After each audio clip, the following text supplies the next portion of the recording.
par la coexistence de pouvoirs en total déséquilibre. Un exécutif fort, et même trop fort, on a tendance à dire que dans le régime présidentiel, le président de la République n'exécute pas, il ne dirige pas, il règne.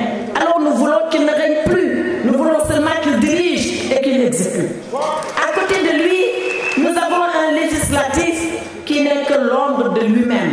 Combien de fois, Assemblée nationale du Douda, ce n'est qu'une chambre d'applaudissement.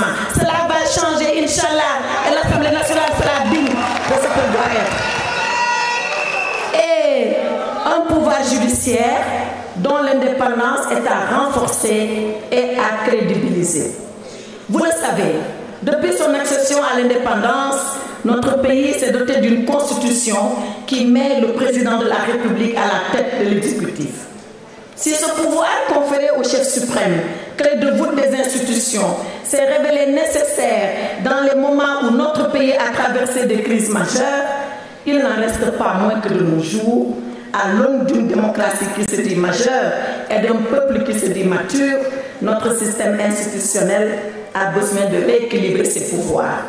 Et c'est pourquoi, et dans ce sens-là, nous considérons que la restauration du rôle de l'Assemblée nationale et de la souveraineté législative est une condition sine qua non.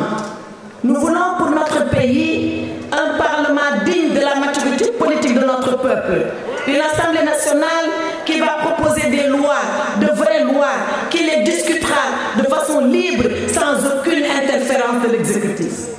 Nous voulons des députés qui répondront de leur mandat en faisant mieux connaître auprès des populations le travail législatif qu'ils réalisent au quotidien. En effet, si les députés contrôlent l'action gouvernementale, qui va contrôler les députés? Personne. Et nous voulons que cela change. Quand le député est à l'Assemblée nationale,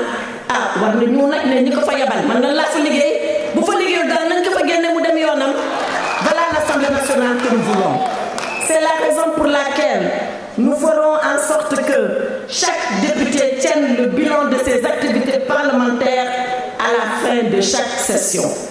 Qu'ils disent et expliquent à ceux-là même qui l'ont mandaté ce qu'il a fait de leur confiance, non pas à la fin de la législature, mais bien en cours de mandat.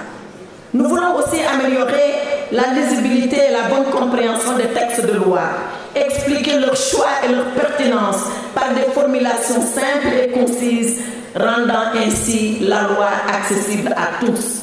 Dès lors, nul ne sera censé l'ignorer puisque tout le monde la comprendra.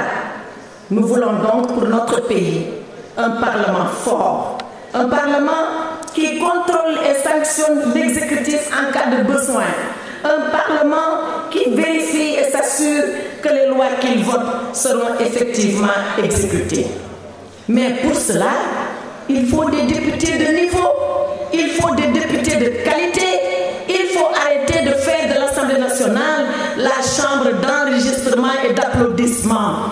Il faut arrêter de faire des députés une section de repêchage de militants qu'on n'a pas pu caser ailleurs.